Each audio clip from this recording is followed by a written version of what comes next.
bit here. So tonight, April the 19th, we're going to cover the whole idea, maybe not the whole idea, but the idea that our mental constructs are like templates that we view the world with. We talked a little bit about Sunday. But I want to get a point across that they're not just something we're looking through, they're attached into us. So really, it's not this one little field we're looking through. It's inside of us.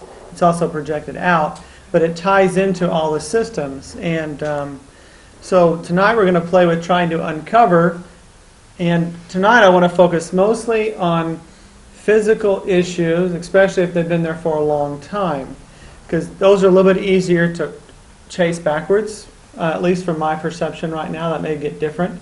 But the ones that this class is going to focus on, the mental issues that this is going to focus on are like the deep-seated ones. And the longer a mental concept is there, it can take on its own entity. And that's what I'm calling the template, is its own entity.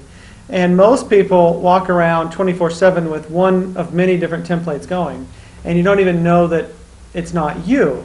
And we talked a little bit about last time about when you start attacking those things, people will get defensive because they think it's them. And the bad thing about templates is it's limiting your perception. And hopefully tonight we'll bring that in full circle.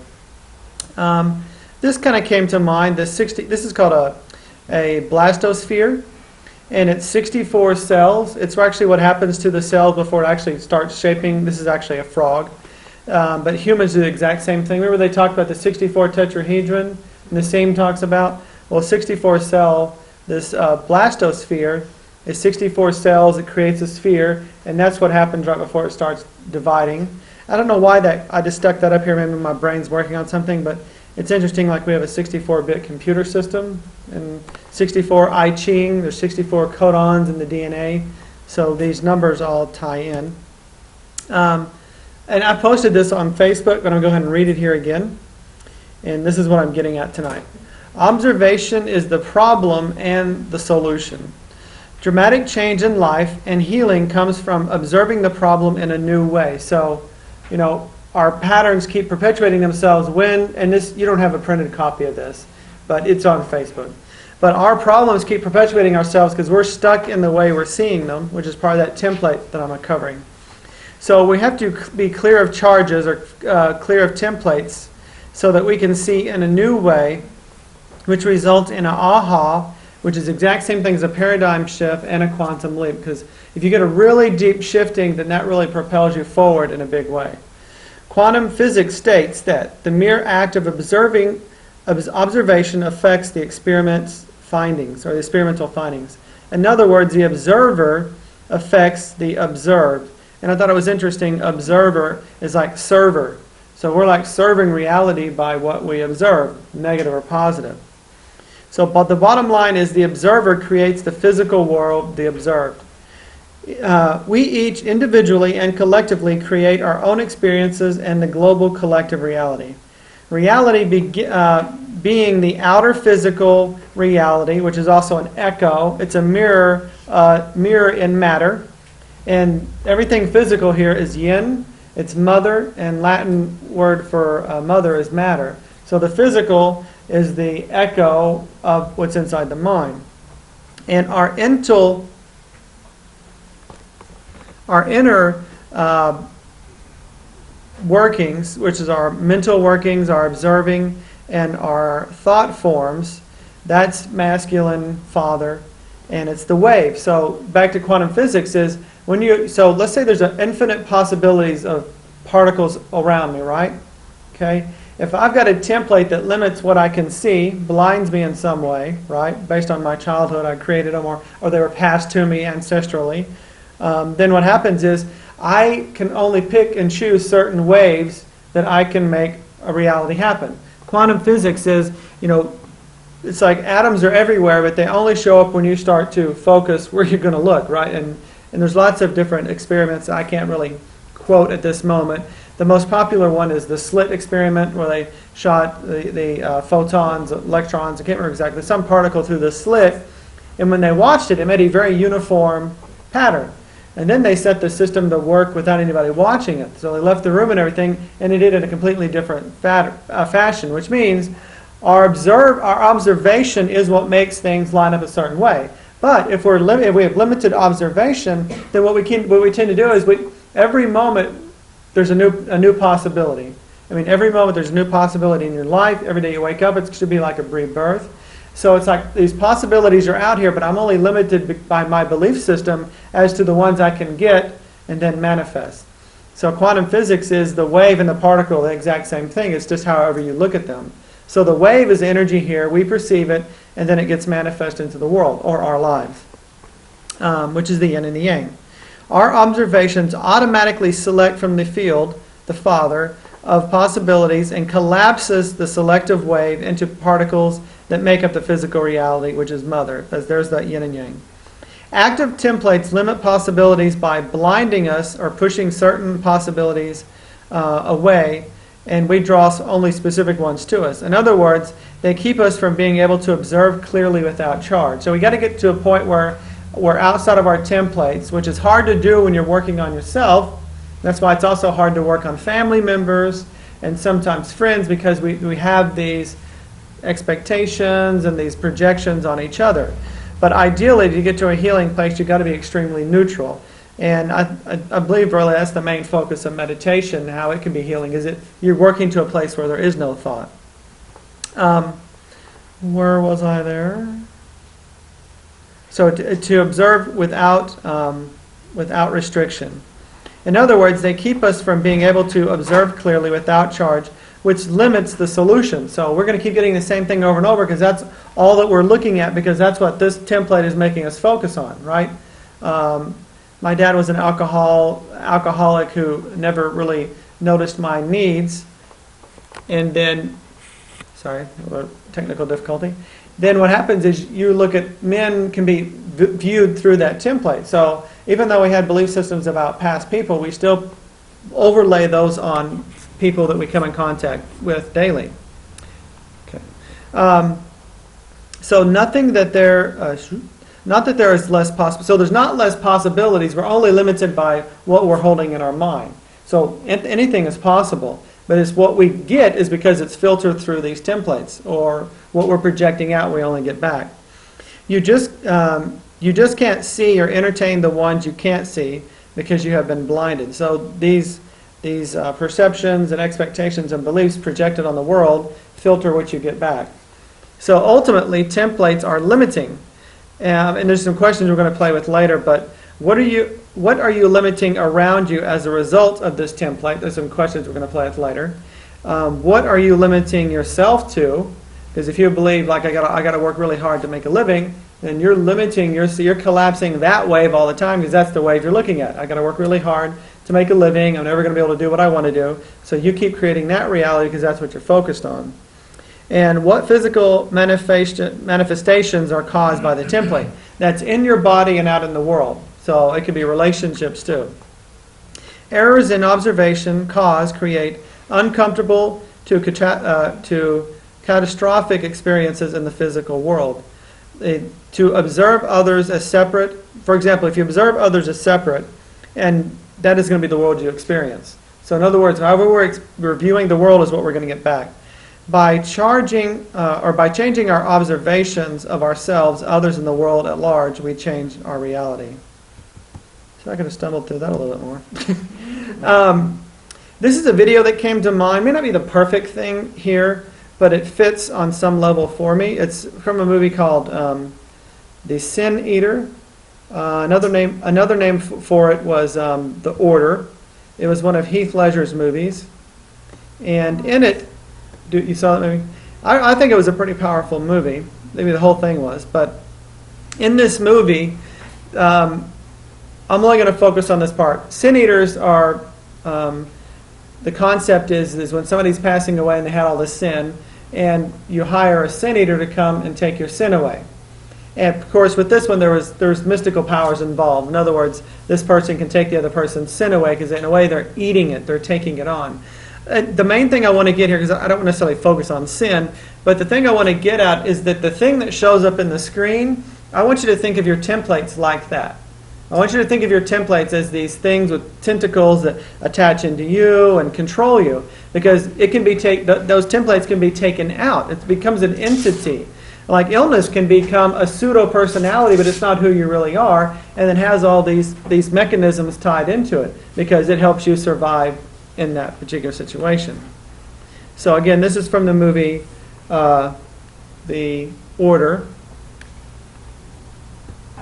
Anyway, that just came to mind as those things that we're letting control us are the things that we refer to as demons. They do possess us. Those templates actually take control of us, and they're tied into different parts of the body. So what I want to play with tonight, and actually is what was the focus on Your Body, Your Friend. I think I'm just able to look at it in a bigger picture. It's always kind of growing. As for everybody in the group, your picture's always growing too. And that's basically, enlightenment is always a process. It's not like you get enlightened and that's it. Enlightenment is forever getting, the light is getting brighter and brighter, and more things illuminate, and you understand more things. So tonight I thought we had tried to do kind of a shorter version. We're not going to do everything.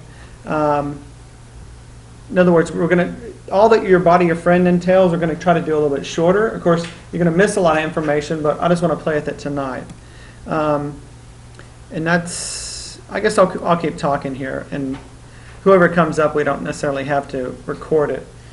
So these are the sheets. Before you go on, I'm kind of still curious about the clip from the movie, how you understand sin eater in relation to removing our templates. Okay. Yeah. For one thing, so I'm not saying we're going to eat each other's sin. No, because that looks horribly painful. We can release it back. Yeah. Well, in a way, Jesus, that's what Jesus was about, was releasing sin, right? But what is sin? Huh? To me, sin, this is where I am. You don't have to agree with me, but it's very similar to what Jim just said. Is sin is the actions that come from misperception. So the whole idea of learning lessons to me has been replaced in my personal life with errors in reading reality. So your mom and dad read things a certain way, so they taught you to read things the wrong way. And this creates the idea that you need to learn a lesson, but really what you're needing to do is unlearn the crap that you were programmed with, right? So it's not about a lesson, it's about learning that the error in your perception. Because what happens is, as long as your error that you're shooting out this template, whether you're programmed by your parents or you made up your own, or you were born with it, I mean, there's aspects of that too. And life is going to keep coming back with you, making more negative things until, because what it's doing is it's trying to show you the error of your ways. I mean, that's the sin. The sin comes out of the error of your ways, and or the error of your perception. So to me, taking that, overlaying that with Jesus, then really Jesus was about changing perception. And that's exactly what he did with the stories, right? Like the Good Samaritan, it was a racist story because the story he was telling that to, the people hated the Samaritans. So he told that story to make the Samaritans look good. So all the stories were misinterpreted in different ways unless you go back and really understood it. So the whole Good Samaritan was about a racism, not about being a good person. It's about not judging other people. So parables are stories are a good way of making people, pulling people in and getting them to change their perception, right? But basically, it's about getting you to change your perception, which keeps repeating the pattern that you're projecting out. Like when Mary was about to get stoned, the prostitute Mary, at the very end of that, when he kind of dispersed the group after that whole popular conversation, he told her to go and sin no more. So what is the sin? If sin is what? Perception, right? Go and don't have the same perception that you have been that created the life you have. That to me is sin, okay? I just use this because I want people to realize that this template, sometimes that we're trying to clear out the deeper aspects, have a life of their own, and they will react through you to protect themselves. Because it's like a symbiotic relationship. It's feeding off of you, and you're living off of it. And to separate those templates from people, it's not as simple as like, oh, I'm going to pull your glasses off. No, if the glasses were like, entwined into your cellular membrane, yeah, it'd be like that. So it's like having to take this thing off, and it may not be and sometimes it may not be all that comfortable of an experience, so that's what I was trying to get about that. Sin being simply from my perception an error from my view, an error in perception. And that what we're really healing is the perception, because all actions come from beliefs and perceptions. So you could try to stop somebody's actions, but you didn't heal the issue. Yeah, Tracy? I had heard something a while back, and I just Googled it to make sure I wasn't getting like a whole lot of things combined in my head, which happens. But this, it says, the same Greek word for sin is used as an archery term, meaning target misser. Ooh, interesting. I love that. Missing the mark, yeah. What's the word? Sin. Sin means missing the mark? In Greek, the archery term sin meant target misser. Huh. Wow. That's exactly, a good way of looking at target. And I remember hearing that a while back, and just I want to check. Thank you for sharing that. So you're missing the mark. Exactly. And your life's going to keep showing you what you hit, which may not be really what you want to hit, over and over. So this is how it's going to work. I'm going to briefly go over this sheet so we can have some time, because we're also going to put some time in between to kind of integrate, like Marcia mentioned. So we'll see how that works. So, and these sheets will change because I just threw these together the last couple of days. So first, whoever comes up, we're going to do like the current issue, which is, I'll play with words, is issue. And then we're going to define the echoes. And the echoes are what? The physical issues, and also in the life, what's happening. Because feng shui is an echo. I mean, you can go into somebody's house and they won't know crap about feng shui, but you can totally read them on their feng shui, even if they've never used it. You know what I mean? I played with that before. It's pretty amazing. So that echo we all unconsciously use. And then we're going to look at possible system plug-ins, which is the next two sheets, which are physical. And on the physical, I had like cardiovascular relates to heart and small intestine, and then some chakra correlation. So we're gonna start trying to take the bigger and bigger picture.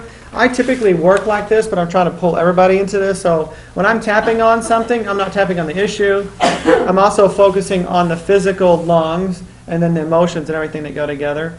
And then energetics, there's just different layers there: aura, wei qi, the dantian, the chakras, the meridians. And then the 777, I've heard before, was like the name or the number of God. And then I read something where if you put the sevens in a particular way, it kind of looks like lightning coming down. You can tie the sevens together. But anyway, this is my idea what the 7-day tapping is. The first 7 days, like whenever you come up with something, whether it's yourself or in a group, you tap on the current issue. So it'd be something like, even though I'm pissed off at whatever, you tap on the real thing, right? Then the second day you start work, or the second pair of 7 days, because they say in 21 days to make a change. Yeah, 21 days actually. That's how long it takes to build a new habit or get rid of a habit, and you're building new neurochemicals or neural pathways when you're doing that. See, we're building new neural pathways all the time. Sometimes we have to destroy some to build the new ones. So the first 7 days you're tapping on the issue only. And then the second 7 days, you're tapping on releasing the issue. And we'll get into that in a second later, or deeper. And the last one is you're then tapping on the outcome. But to me, the outcome would be like an affirmation, right? So, but to me, you want to address all the other stuff up front, then start affirming instead of affirming. Because if you're just affirming and you haven't got to address the other things, all you're doing is bringing those things up to the surface, and all that does is it can slow things down. You know what I mean? If you have all that. Huh? You're not clearing it. Right. If you have it all cleared up out front, then the affirmation goes much deeper. So that's just an idea, and I'm open to things changing too. So I'm going to end this here, just because if we're tapping and somebody doesn't want to